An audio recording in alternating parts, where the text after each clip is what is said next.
lyrics when y'all don't even read them. It's the reason that we living in the mosh pit. You the one blocking constant on that op shit. I watched it, breaking down the door like a locksmith. That's why I'm getting 11 miles to gallon, everybody. Y'all want smoke, that dual exhaust, I got this. Hands to the heavens, praying on my pop shit. Yeah, we just let the numbers do the thing. Y'all can judge me, I can still watch. Memories hard. How does the Magnum?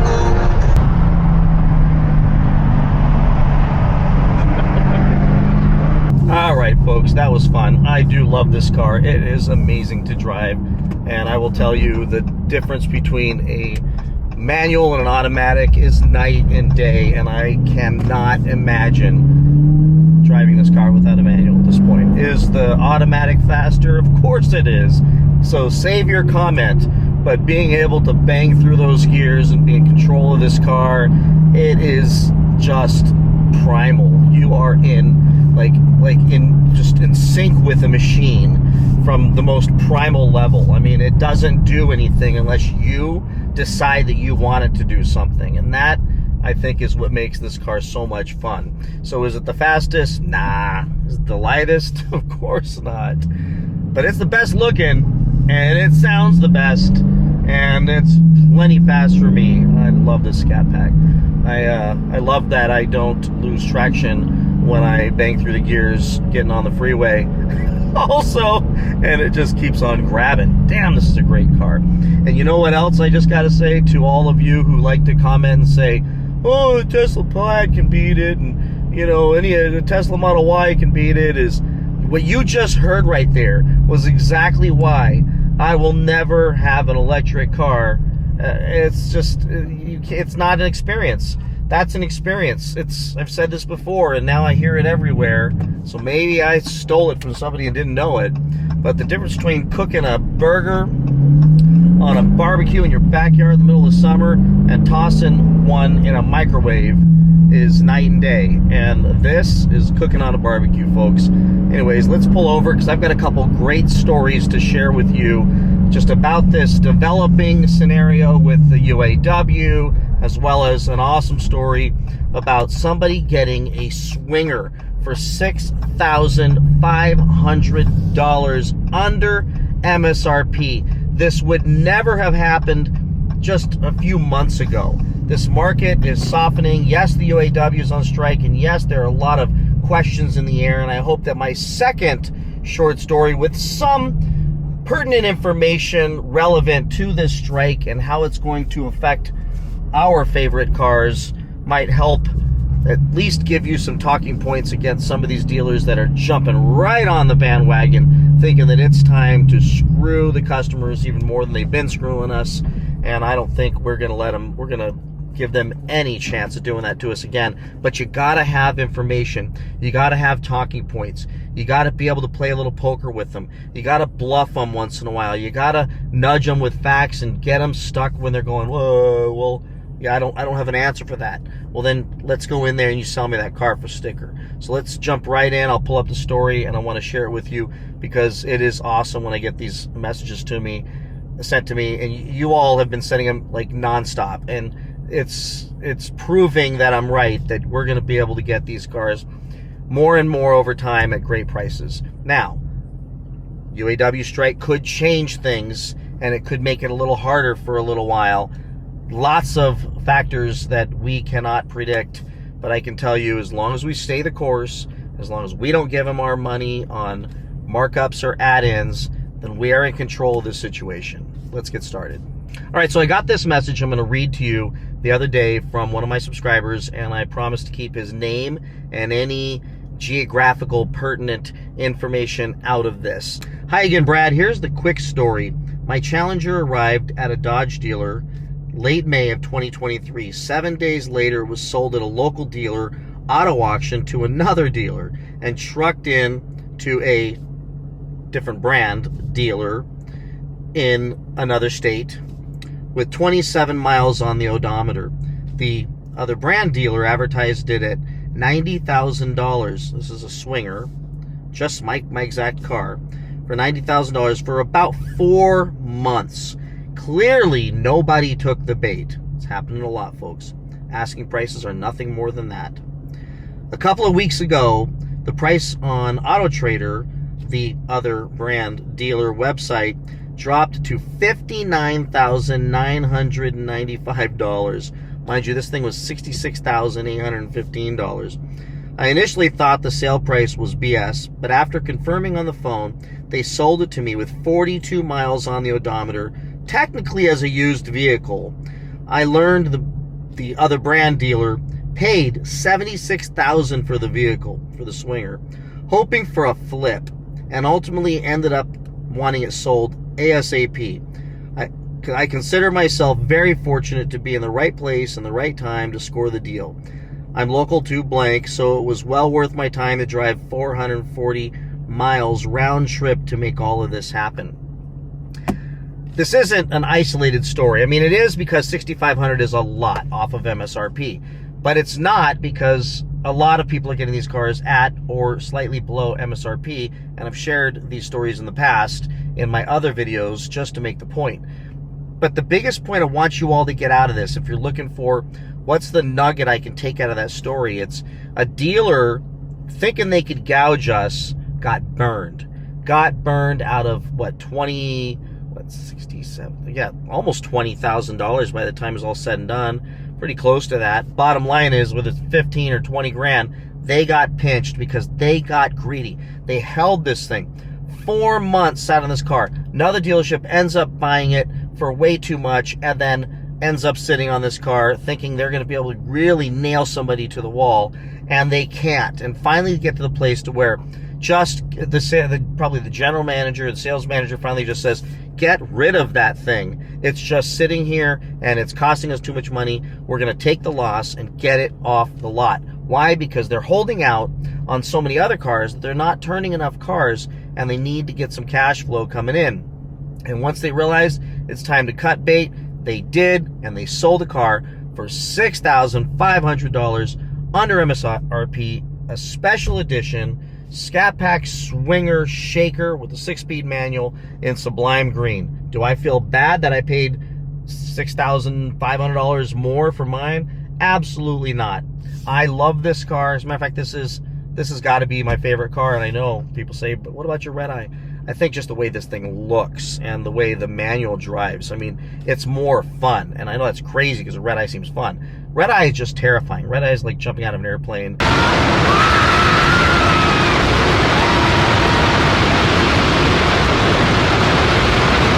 Or, you know, lighting your nipples on fire.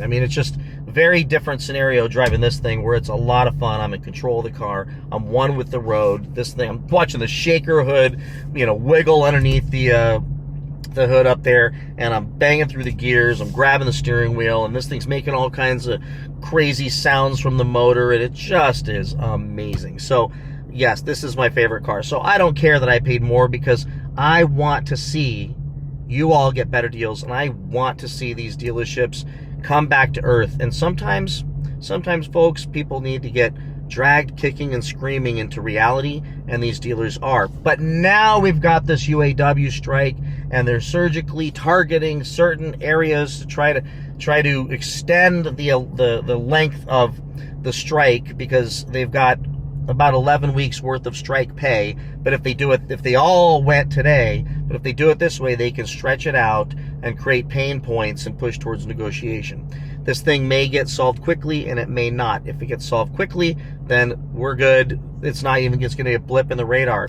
But the next story I want to share with you, and I'm just going to read the text that I sent to a car salesman, a car dealer that told me that their sales manager is hurling a bunch of panic out there because of the current marketplace and the current UAW strike. And they're using it to create fear, uncertainty, and doubt with the salespeople. Yet, I can tell you, the best thing they can do is to get the salespeople having that same fear, uncertainty, and doubt so that they convey that over to every single buyer that walks in the dealership. But I'll tell you, it's not true. It's just not true. And I'll share with you why right now. All right, so I heard out there that from a salesperson that there is some fear in the dealerships. And I go around talking to a lot of dealerships, and I don't always record stuff. So I'm just telling you what I'm getting out there. And there is some deliberate fear being instilled upon the salespeople at these dealerships, these Dodge dealerships, and I know why, because they want them to say this to us. So my response was, and this I think should absolutely be looked at as more of talking points rather than a bunch of factual statistical information. I am not a reporter. I didn't go and dig super deep and verify all of this stuff, but I'm just giving talking points because we have to play poker. These guys are lying to us when we walk into these dealerships. They are not going to tell us the truth. They're going to say the most inflammatory, blusterous BS to try to get us to be afraid that we're going to lose this car and have to pay more for this car, and that whatever they're selling it to us for is a great deal, and it doesn't matter if they're telling the truth. So we got to hit them back with, I don't know, some information that will stop them in their tracks. Now, yes, I will preface what I'm about to say with some of this maybe is me blustering a little bit, because there is some factual things that could very likely happen down the road when it comes to some of the things I'm sharing. But nonetheless, it definitely will stop any salesman and any sales manager in their tracks when you call them out. And in some cases, some of the facts in here are a little bit hard to deny, and I think you all need to know these numbers too, because they're going to help you negotiate your deal, or at the very least have a very healthy, vigorous debate with a salesman who's trying to muscle you out of $10,000 or $15,000 of markups. So my response when he shared this concern with me about the panic that's taking place in dealers, which is unwarranted, completely unwarranted, I wrote, so Hemis are made in Mexico, Chargers and Challengers are assembled in Canada, the Hornets are made in Italy, Durangos are made in America, so you likely won't have Durangos. With that said, the way they're doing this strike, by targeting versus full-blown strike, it may take a while to hurt Stellantis and trickle to the Canadian auto workers, and Mexico may follow at some point, but I bet they'll be last to walk out, since they aren't even UAW, would just be doing it out of solidarity and support. By the way, the Hemis are all made, I think it's Saltillo, Mexico. So in case you didn't know that, that's a factual statement. With that said, you saw the pictures of thousands of cars in parking lots waiting to get shipped just a month ago.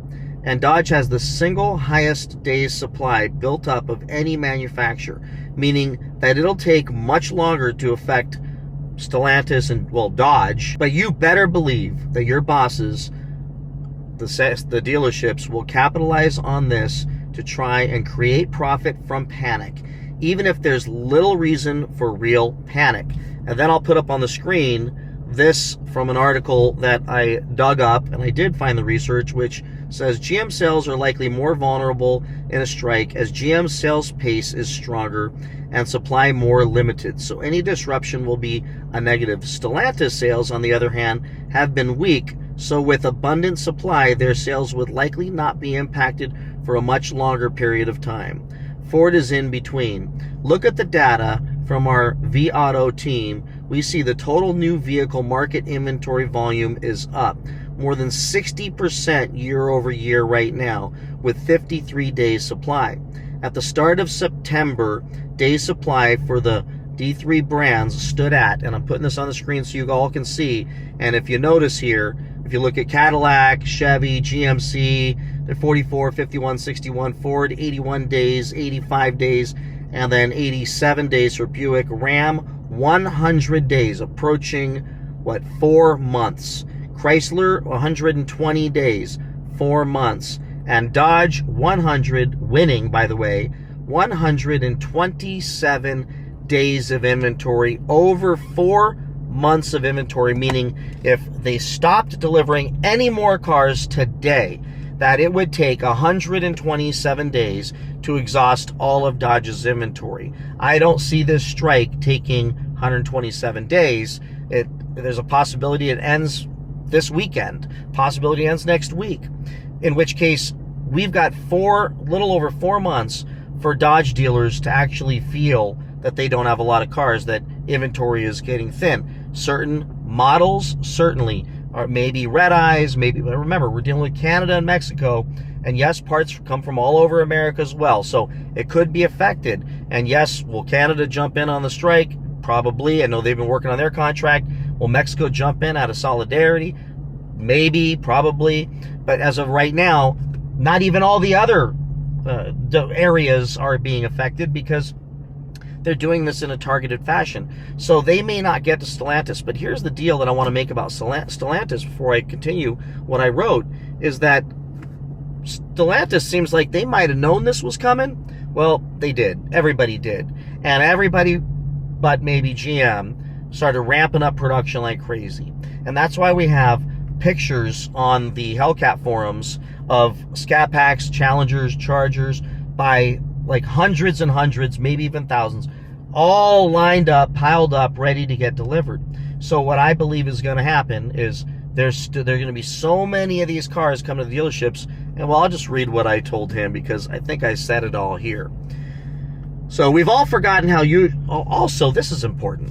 We've all also forgotten how things usually go with strikes. 50,000 workers walked out of GM in 2019 for 6 full weeks. That's a month and a half, and it barely affected dealers or customers. Why? Because they had plenty of days supply. Dodge is sitting on 127 days, more than 4 months of supply, because they knew this would happen and have been pumping cars out so they could outlast the UAW. UAW knows this, so watch everyone suddenly get realistic in the next few weeks as they burn through strike pay. I'm not taking sides, folks. I think the UAW workers absolutely deserve a raise and deserve some of these concessions for rolling with them last time around and taking cuts. They absolutely do.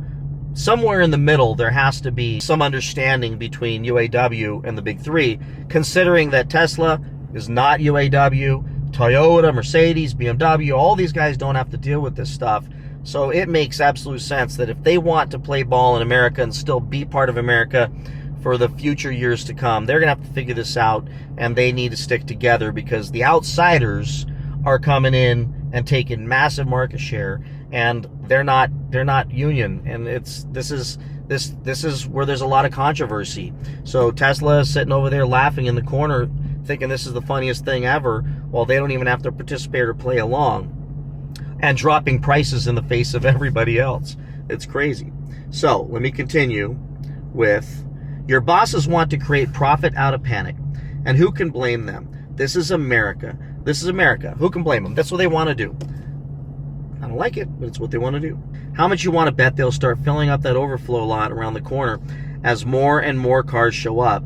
They can't let anyone see them. More to come. 127 days of inventory. By the way, he had mentioned that, yeah, they have a lot of cars, and they're auctioning some cars off because they had so many extra cars they needed to get rid of a bunch of the used cars that weren't moving. So I wrote, yeah, more to come. 127 days of inventory. Stellantis wasn't stupid.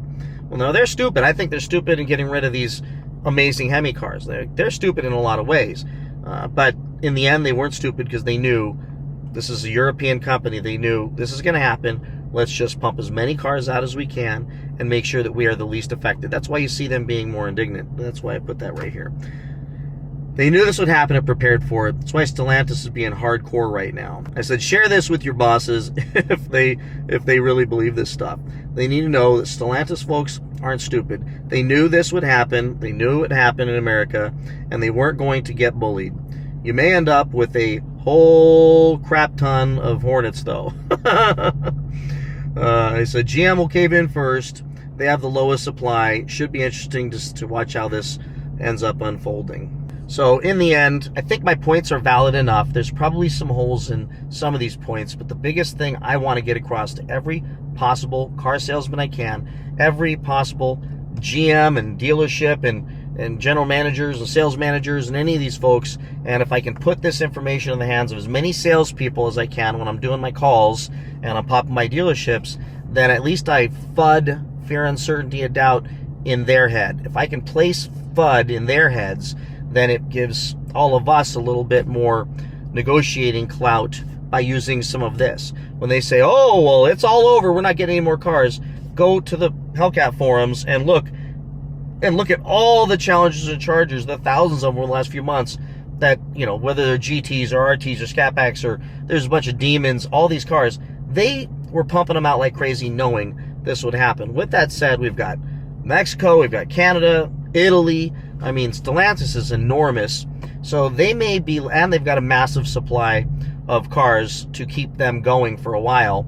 And they can also shift some of the labor to other plants as well that aren't affected. So this is going to be interesting to see where it goes. With that said, I hope they work something out to where UAW wins, they win, and in the end, we all win. Because no question, having anyone not working is unhealthy for our economy, and it's not cool for those folks. And having any of these plants shut down or slowed down is not good for car prices in the end if it gets prolonged for any extended period of time. So with that, everybody, I hope this information is helpful to you in your search for your car, in your negotiations, but just stand strong. I believe there are definitely a lot of Scat Packs out there. All the special editions are starting to flood out there. Demons are starting to show up, and who knows, there may be some delay in some of the cars, but in the end, they've got a big supply. Don't fall for the baloney. Stay firm, stay strong, don't pay markups, don't pay add-ons, negotiate the best price, and like this guy, keep searching, because you never know when you're going to stumble into a deal where a dealer just says, screw it, take it, and you see the ad and they're willing to move the car. I've shared this with you on so many videos that it's true. Like, subscribe, comment, share this video, and I'll see you in the next one. Bye-bye.